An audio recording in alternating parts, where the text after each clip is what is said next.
வாசித்தால் நாம் ஆண்டவரை தவிர வேறு எதன் மீது நம்பிக்கை வைத்து தொழுது கொண்டாலும் அது சாபத்தை கொண்டு வரும் என்பதாக வேத வசனம் சொல்லுகிறது. மனிதன் தெய்வமாக முடியாது, மிருகங்கள் தெய்வமாக முடியாது, பறவைகள் தெய்வமாக முடியாது.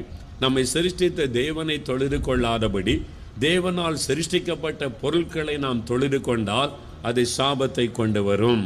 தவறான விசுவாசம், தவறான பக்தி சாபத்தை கொண்டு வரும்.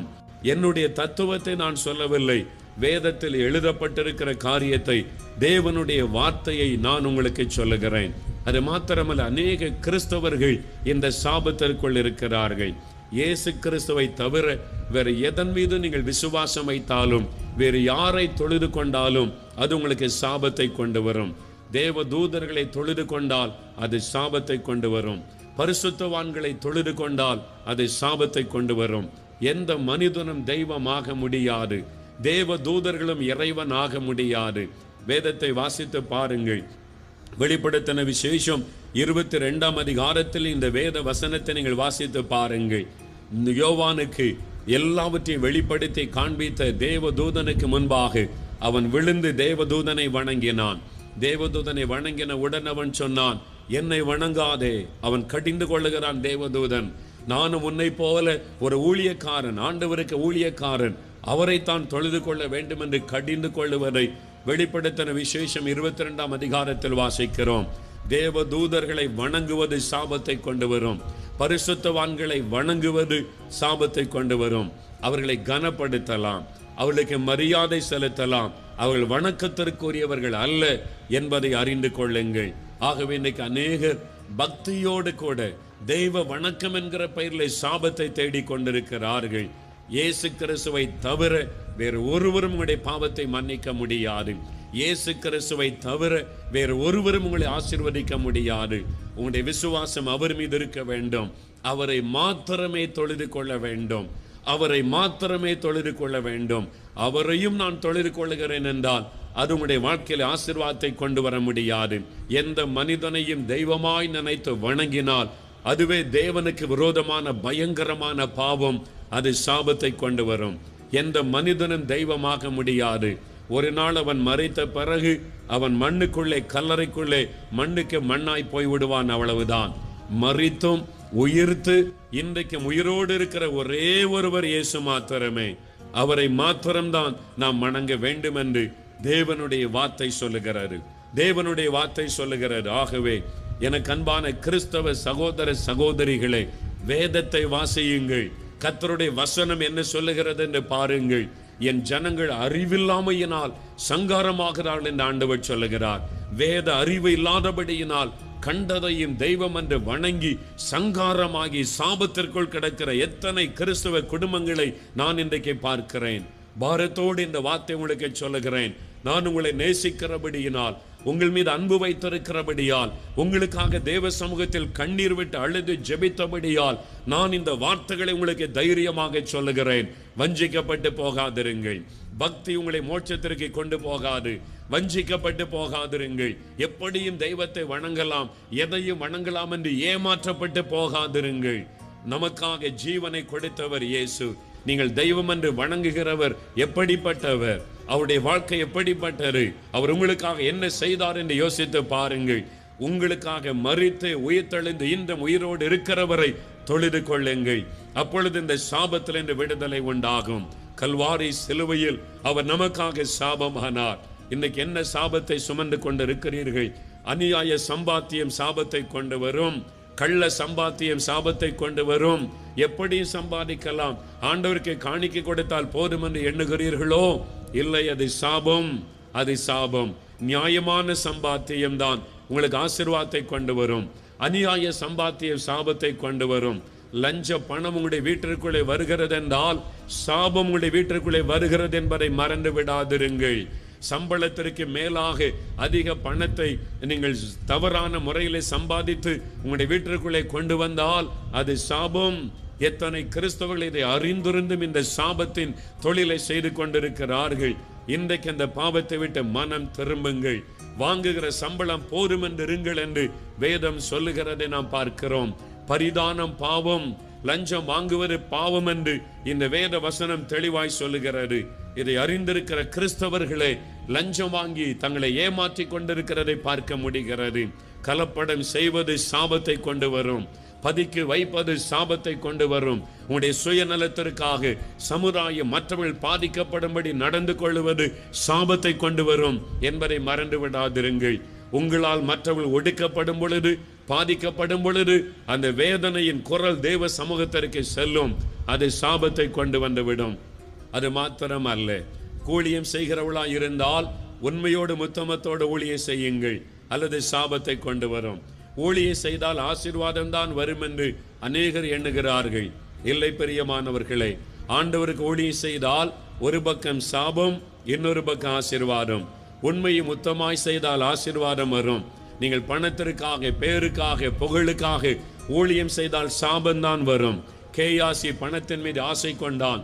தீர்க்கதரிசியாய் வர வேண்டியவன் தன் சந்ததிக்கு குஷ்டரோக வியாதியை சம்பாதித்து வைத்து சாபத்திற்குள்ளானான் என்று வேதம் சொல்லுகிறது.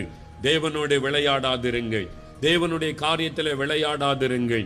சபையில ஒரு பொறுப்பில் இருந்தால் அது ஒரு ஊழியம். சபையில ஒரு செக்ரட்டரி, ட்ரெஷரர், டீக்கன், கமிட்டியில ஒரு மெம்பர் என்றால் அது ஒரு ஊழியம், பதவி அல்ல. அதை பணத்துக்காக, லஞ்சத்திற்காக, அப்பாயின்மெண்ட்டுக்காக நீங்கள் பயன்படுத்தினால் உடைய குடும்பத்தின் மீது கர்த்தருடைய சாபம் வரும் என்று இயேசுவின் நாமத்தில் நான் உங்களுக்கு சொல்லுகிறேன். இதுவரை நீங்கள் அறியாமல் இருந்தால் இன்றைக்கு நீங்கள் சத்தியத்தை அறிந்து கொள்ளுங்கள். சாபத்தை உங்களுடைய வீட்டிற்கு தேடி வைக்கிறீர்கள். தேவனுடைய சபையில ஒரு பொறுப்பில் இருந்தால் தாழ்மையோடு ஊழியம் செய்ய வேண்டும். சுயநலமற்ற நிலைமையில் ஊழியம் செய்ய வேண்டும். பணம் ஆசை இல்லாதபடி ஊழியம் செய்ய வேண்டும் என்று வேதம் எச்சரிக்கிறது. அதிக ஆக்கினை அடைவோம் என்று அறிந்து அநேகராகிய நீங்கள் போதகர்கள் ஆகாதிருங்கள் என்று வேதம் சொல்லுகிறது. ஆகவே கர்த்தருடைய வசனத்திற்கு நேராக திரும்புங்கள். நான் வேத வசனத்தை உங்களுக்கு அறிவித்துக் கொண்டிருக்கிறேன். ஜாக்கிரதையாய் காணப்பட வேண்டும். உங்கள் வீட்டிற்கு வாழ வந்த மருமகளை எப்படி வைத்திருக்கிறீர்கள்? மகளை போல நேசிக்கிறீர்களா? சந்தோஷமாய் வாழ விடுகிறீர்களா? அல்லது உன் வீட்டில் என்ன கொண்டு வந்த, உங்க அப்பா என்ன கொடுத்தான் என்று வாழ வந்த மருமகளை திட்டிக் கொண்டிருக்கிறீர்களா? உங்கள் நிமித்தம் உடைய மருமகளுடைய உள்ளம் உடைந்து கண்ணீர் வடிக்கப்படுமானால் உங்களுடைய மீது சாபம் உண்டாகும் என்பதை அறிந்து கொள்ளுங்கள். வாழ வந்த மருமகள் உடைய மாமியாரை சொந்த தாயை போல நேசிக்கிறீர்களா? அந்த சின்ன குறையை பெரிதிப்படுத்தி ஊரெல்லாம் பேசி உங்களுடைய அந்த வயதான தாயாருடைய உள்ளத்தை உடைக்கிறீர்களா? யோசித்து பாருங்கள். அதெல்லாம் சாபத்தை கொண்டு வரும். கிறிஸ்தவ வாழ்க்கை என்பதை ஞாயிற்றுக்கிழமை ஆலயத்தில் போய் காணிக்கப்படுவதோடு முடிந்து விடுவது அல்ல. இந்த வேத வசனத்தின்படி வாழ வேண்டும். இந்த வேத வசனத்தில் சொல்லப்பட்டபடி வாழ அர்ப்பணிக்க வேண்டும். உங்களுடைய வீட்டிற்குள்ளே அந்த சாட்சி காணப்பட வேண்டும். வியாபாரத்தில் அந்த சாட்சி காணப்பட வேண்டும். 8 மணி நேரம் நீங்கள் வேலை செய்வதற்கு ஒரு ஸ்தாபனம் சம்பளம் கொடுக்கிறது என்றால் 8 மணி நேரம் உண்மையாய் கடினமாய் உழைக்க வேண்டும். சோம்பேறியாய் உட்கார்ந்து விட்டு வேலை செய்கிற இடத்துல ஏமாற்றி விட்டு கை நிறைய சம்பளம் வாங்கினால் சாபம் உங்கள் வீட்டிற்கு வருகிறது என்பதை அறிந்து கொள்ளுங்கள். கிறிஸ்தவர்கள், வேதத்தை அறிந்தவர்கள் சோம்பேறிகளுக்கு ஆண்டவர் உதவி செய்வதில்லை. கடினமாய் உழைக்கணும். பிரயாசப்படணும். வாங்குகிற சம்பளத்திற்கு உண்மையாய் வேலை செய்ய வேண்டும். வேலையில ஏமாற்றுகிறவர்கள் சபிக்கப்பட்டவர்கள். அவங்களுடைய குடும்பம் ஆசீர்வாதமாய் இருக்காது. நான் அதை பார்த்திருக்கிறேன். ஆகவே இந்த நாளில் ஒரு புது வாழ்க்கைக்கு ஒப்புக்கொடுங்கள். வேதம் சொல்லுகிறபடி வாழ ஒப்புக்கொடுங்கள். கிறிஸ்தவர்கள் என்றால் இப்படித்தான் வாழ வேண்டும் என்று ஆண்டவர் எழுதி கொடுத்த வசனத்தின்படி வாழ ஒப்புக்கொடுங்கள். ஏதோ கூடி ஜெபிப்பதினாலும் அல்லேலூயா சொல்வதிலும் கிறிஸ்துவ வாழ்க்கை முடிந்து போவது இல்லை. உங்களுடைய நடையிலும், உடையிலும், பேச்சிலும், செய்கையிலும் இயேசு வெளிப்பட வேண்டும். சாட்சி காணப்பட வேண்டும். புறங்கூறி தெரிந்து கொண்டிருப்பது சாபத்தை கொண்டு வரும். அடுத்த வீட்டை பற்றி பேசுவது, அடுத்தவர்களை குறித்து கேவலமாய் பேசுவது, எத்தனை குடும்பத்தில் அதுவே நேர போக்கு. அதை தேவன் கவனித்துக் கொண்டிருக்கிறார் என்பதை நீங்கள் மறந்து விடாதிருங்கள். நீங்கள் பேசுவதை தேவன் பாராமல் இருப்பார் என்று எண்ணுகிறீர்களோ? மற்றவர்களுக்கு தீமை செய்வதை பார்த்து ஆண்டவர் அமைதியா இருப்பார் என்று எண்ணுகிறீர்களோ? உடைய நாவின் வார்த்தைகளினால் எத்தனை பேரை வேதனைப்படுத்தி இருக்கிறீர்கள். அது சாபத்தை கொண்டு வந்துவிடும். ஆகவே மனம் திரும்புங்கள். இன்னைக்கு மனம் திரும்புங்கள். ஆண்டவருடைய சமூகத்தில் ஒப்புக்கொடுங்கள். ஆண்டவரே, இதுவரை இந்த பாவத்தை செய்து சாபத்திற்குள் ஆகிவிட்டேன். உம்முடைய ரத்தத்தினால் என்னை இந்த சாபத்தில் இருந்து விடுதலையாக்கும் என்று சொல்லி கேளுங்கள். ஆண்டவர் உங்களுக்கு மனம் இறங்குவார். என்ன சாபமா இருந்தாலும் சரி, இயேசுவால் தான் அதை மாற்ற முடியும்.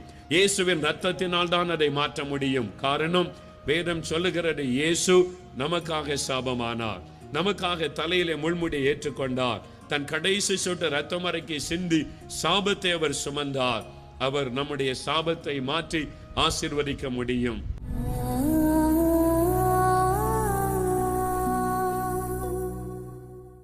பிரியமானவர்களே, இயேசுவின் நாமத்தில் உங்களுக்கு என் அன்பின் வாழ்த்துக்கள். ஆண்டவர் உங்களோட இன்னைக்கு பேசியிருக்கிறார்ல, வசனத்தை கேட்டீங்க. ஆண்டவர் தம்முடைய வார்த்தைகளை கொண்டு நம்மோடு பேசுகிறவர். உங்கள் பிரச்சனைக்கு காரணம் என்ன? சில காரியம் என்ன காரணம்னே குழம்பிக்கிட்டு இருந்தீங்கல்ல, எதனால் இப்படி நடக்குது, ஏன் எனக்கு இப்படிலாம் நடக்கணும், தொடர்ச்சியாக ஏன் இந்த மாதிரிலாம், ஒரு ஆசீர்வாதமே இல்லையே நினைக்கிறீங்களா? சாபமாக இருக்கலாமோ? வசனம் சாபத்தை குறித்து பேசுகிறாரு. இயேசு சிலுவையிலே நம்முடைய சாபத்தை கூட சுமந்தார் என்று வேதத்தில் வாசித்தோம்ல. அப்போ நம்முடைய சாபத்தை அவர் சுமந்தார்னு என்ன அர்த்தம்? சாபம் என்கிற ஒரு காரியம் மனுக்குலத்துக்கு பாதிப்பை உண்டாக்குகிறது. அப்போ ஏதோ ஒரு காரியம் சாபமாய் தொடர்ந்து வந்திருக்கலாம் உங்கள் வாழ்க்கையில்.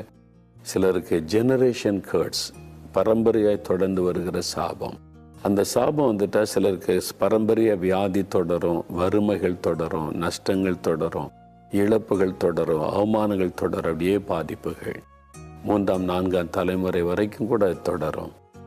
அது மாதிரி சாபத்தினால் உண்டான பாதிப்புகள் இருக்கலாம். எல்லாத்தையும் இயேசு சிலுவையில் சுமந்துட்டார்.